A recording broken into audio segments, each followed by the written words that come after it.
You've obviously had moments. Oh.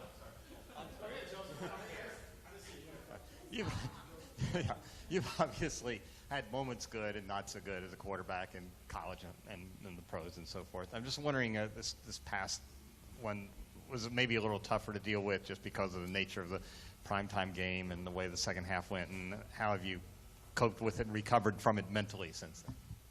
Yeah, it's hard to rank different experiences. They're all tough when you don't win, and you definitely learn from it. You get better as a quarterback from it. It toughens you, and now we're focused on Seattle, and got a great opponent coming in here Monday night, national spotlight game, and it's very important that we play well and find a way to win.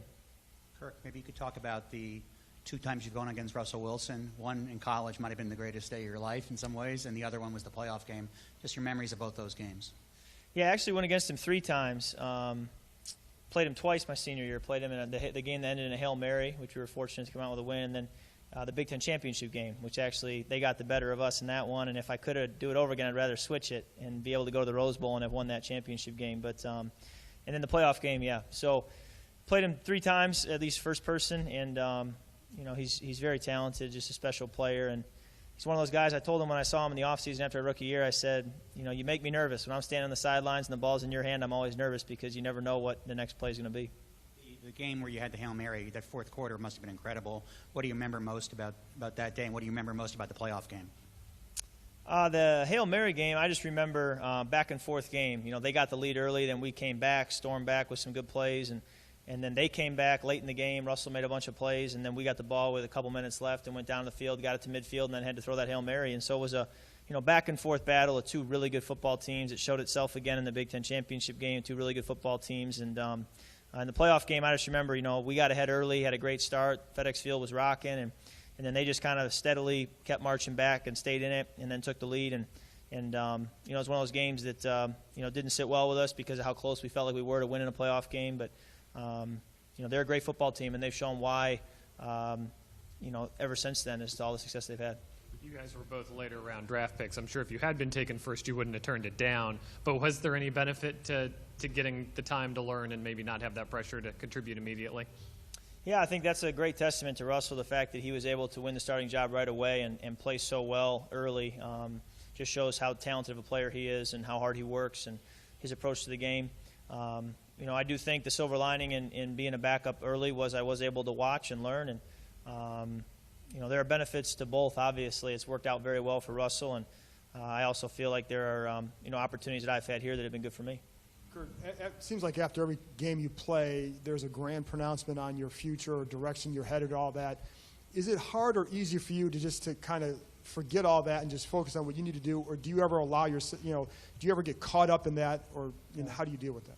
Yeah, I agree with you, John. It's been tough, even my rookie year when you only get a couple spots and everybody's going to try to write the book on who you are as a quarterback from end of a Ravens game or the Cleveland game, and then you may get spot duty in last year. So that is tough, and to say how do you deal with that, I don't know that I have the perfect answer. I'm the kind of guy who would like to know my future and like to know how things are going to play out. I don't. So I try not to ride the roller coaster. I try to be as consistent as I can possibly be, and I think that approach is going to help me have success in this league. But, as a quarterback, you're going to have things that go your way. You're going to have times where it's going to be tough, and I think the guys that last are the guys who can ride it out and stay consistent no matter what. Do you almost feel like you don't get the same luxury maybe some other young quarterbacks might get to develop into whoever you might be?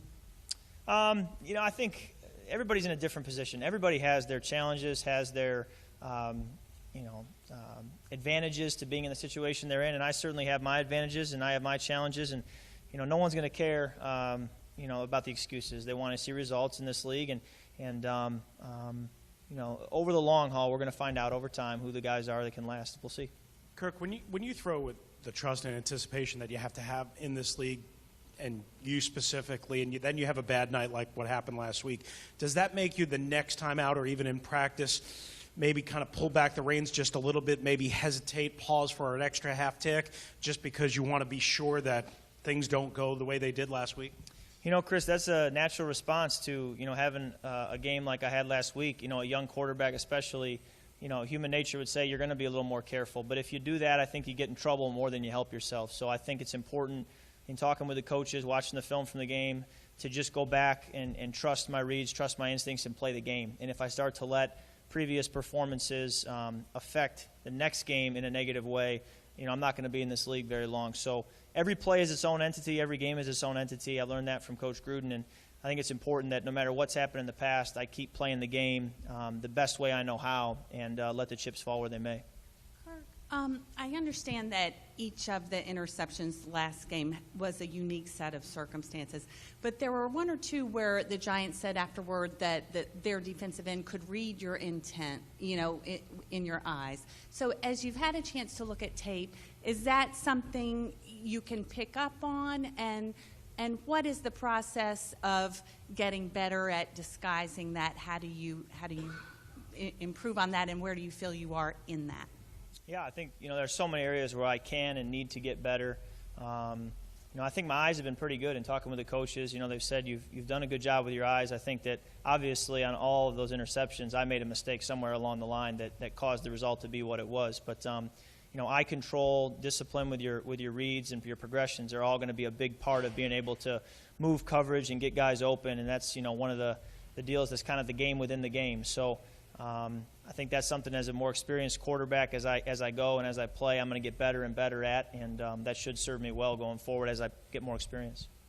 Are there any specific lessons? You say you try to learn something from that game. What did you take out of it that you're trying to apply this week?